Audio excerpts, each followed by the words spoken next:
kelompok 8, kami akan membahas tentang pembagian kekuasaan negara secara vertikal dan horizontal. Sebelum itu, perkenalkan, nama saya Gervina Ramadhani, ujung NIM saya 80. Saya Aprilia Dara Agesta Pinky, ujung NIM saya 63. Saya Meliana Eva, ujung NIM saya 66. Saya Aura Citra, ujung NIM saya 77.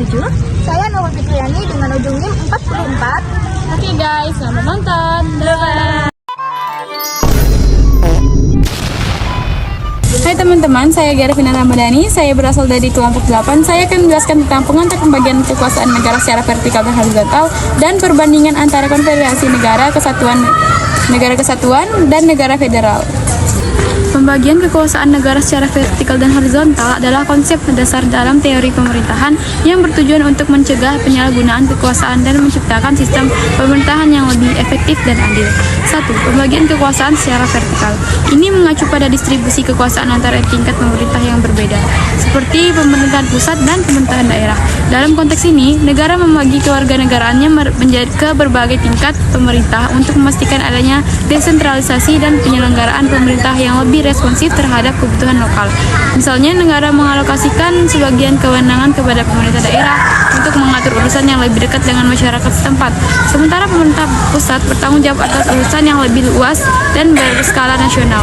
2. Pembagian kekuasaan secara horizontal. Ini berkaitan dengan pemisahan kekuasaan dalam struktur pemerintahan yang sama, yaitu antara lembaga-lembaga negara yang berbeda di tingkat sama, seperti eksekutif, legislatif, dan yudikatif. Pemisahan ini bertujuan untuk mencegah terjadinya konsentrasi kekuasaan di satu tangan, serta menjaga keseimbangan lembaga memiliki fungsi dan kewenangan masing-masing yang saling mengawasi, mengimbangi agar terciptanya sistem pemerintahan yang lebih demokratis dan adil.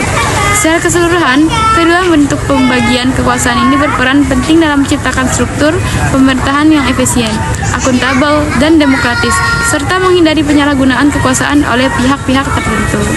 Berikut adalah perbandingan singkat antara negara konfederasi, negara kesatuan, dan negara federal. 1. Negara kesatuan. Di negara kesatuan ada kekuasaan. Pusat kekuasaan sangat kuat, daerahnya hanya menjalankan pemerintah pusat. Contohnya Indonesia dan Prancis. Kelebihannya adalah efisiensi dalam kebijakan nasional. Kekurangannya adalah kurang responsif terhadap kebutuhan lokal.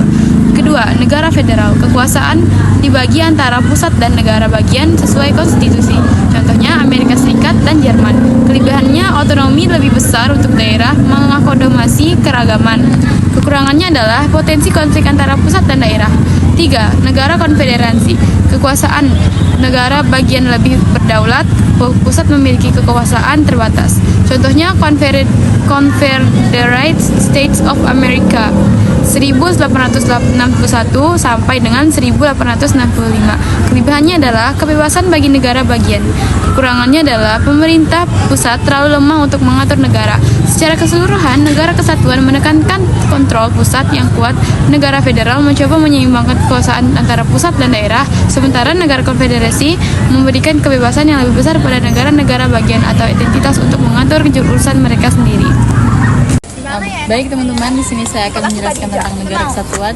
Jadi, negara kesatuan adalah sistem pemerintahan di mana kekuasaan tertinggi berada di tangan pemerintah pusat. Ini berarti pemerintah pusat memiliki otoritas atas semua wilayah dan tingkat pemerintahan di bawahnya.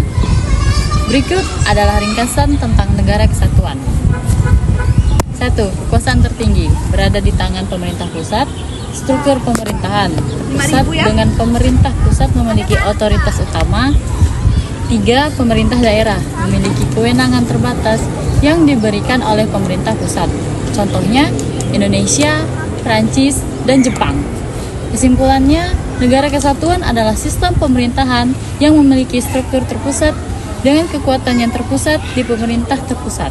Ini memiliki beberapa keuntungan seperti efisiensi dan kesatuan, tetapi juga memiliki kelemahan seperti sentralisasi dan birokrasi.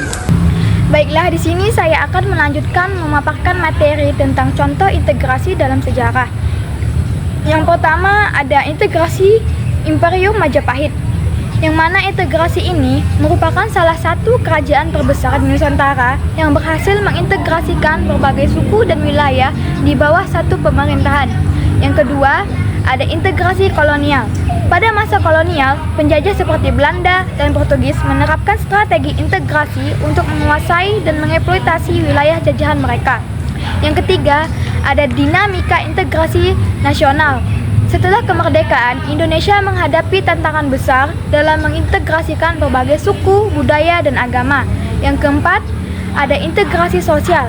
Integrasi sosial merupakan proses penyelesaian unsur-unsur sosial yang berbeda menjadi satu kesatuan yang harmonis.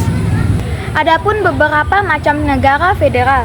Yang pertama ada federalisme di Amerika Serikat yang dibangun dari tahun 1790. Yang kedua ada federalisme di Uni Soviet yang dibangun dari 1922 sampai 1991. Yang ketiga ada federalisme di Indonesia yang dibangun dari 1949 sampai 1950. Baiklah, saya akan menjelaskan yaitu 3 federalisme. Yang pertama di Amerika Serikat, federalisme adalah pembagian kekuasaan konstitusional antara pemerintah negara bagian Amerika Serikat dan pemerintah federal Amerika Serikat. Sejak berakhirnya negara tersebut, khususnya dengan berakhirnya Perang Saudara Amerika Serikat, kekuasaan bergeser dari negara bagian ke pemerintah nasional. Dan yang kedua yaitu ada Uni Soviet, adalah negara federasi yang berdiri dari beberapa negara bagian yang disebut Republik Sosialis Soviet atau yang disebut RSS. Uni Soviet mengadopsi model federalisme etnoteritorial di mana kelompok kebangsaan diberi wilayah administratif dan pemerintah nasional sendiri. Dan yang ketiga yaitu federalisme Indonesia. Federalisme di Indonesia ini diterapkan pada periode 27 Desember 1949 hingga 17 Agustus 1950. Ketika Indonesia berbentuk Negara Federalis Republik Indonesia Serikat atau biasa disebut RIS. RIS dibentuk sebagai hasil kesepakatan antara Indonesia, Belanda, dan Bijenkom for Federal Overleg atau BFO dalam konferensi meja bundar yang disebut atau yang disingkat yaitu KMB. Namun sistem federal ini menghadapi banyak sekali tantangan, terutama dari berbagai negara bagian yang tidak stabil. Pada akhirnya RIS ini dibubarkan pada 17 Agustus 1950 bertepatan dengan peringatan Hari Proklamasi Kemerdekaan Indonesia yang kelima. Indonesia kembali menjadi negara kesatuan dengan nama Republik Indonesia. Baik, selanjutnya saya akan menjelaskan tentang perkembangan konsep trias politika, pemisahan kekuasaan menjadi pembagian kekuasaan. Trias politika adalah konsep pembagian kekuasaan negara menjadi legislatif, eksekutif, dan yudikatif yang bertujuan untuk mencegah penyalahgunaan kekuasaan. Akar pemikirnya berasal dari Aristoteles.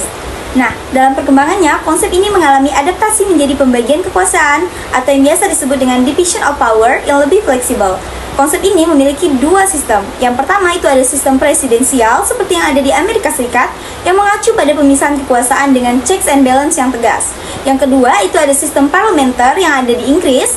Kekuasaan legislatif dan eksekutif itu lebih terintegrasi tetapi tetap menjaga prinsip pembagian fungsi dan saling kontrol. Nah, bagaimana sih trias politika yang ada di Indonesia? Di Indonesia, konsep trias politika itu diadopsi dengan penyesuaian sistem negara demokrasi Pancasila yang berlandaskan Undang-Undang Dasar 1945. Ini ada 3 sistem. Yang pertama itu ada sistem legislatif, yaitu kekuasaan untuk membuat undang-undang yang dipegang oleh Dewan Perwakilan Rakyat atau yang biasa disingkat dengan DPR yang dibersamai oleh Presiden. Sistem yang kedua itu ada sistem yudikatif. Sistem yudikatif yaitu kekuasaan untuk menegakkan hukum dan keadilan yang dipegang oleh lembaga peradilan yaitu Mahkamah Agung atau yang biasa kita kenal dengan MA, Mahkamah Konstitusi yaitu MK, dan Komisi Yudisial yaitu KY yang masing-masing memiliki tugas tertentu sesuai dengan undang-undang. Sementara itu, sistem ketiga itu ada sistem kekuasaan eksekutif yang dipegang oleh Presiden sebagai kepala negara dan kepala pemerintahan. Sekian dari saya, terima kasih.